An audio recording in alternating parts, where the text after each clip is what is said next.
Сәлеметсіңдер ме балалар? Бүгінгі сабағымыздың тақырыбы біз және табиғат деп аталады. Мақсаты: құрметті оқушылар, табиғатты қорғауға, аялауға шақырамын. Табиғат байлығын қорғауға шақырамын. Табиғатқа байланысты мақал-мәтелдер. Даланың көркі мал, өзеннің көркі тал.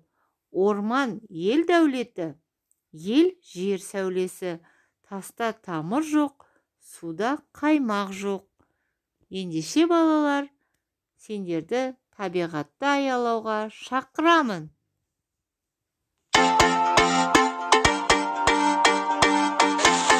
Адамның табиғатсыз күні жоқ, табиғаттың оны айтарға тілі жоқ.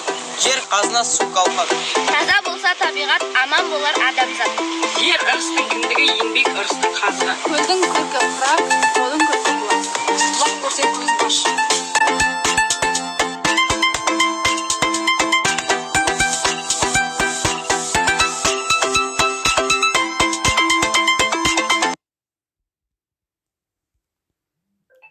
Назарларыңызға рахмет.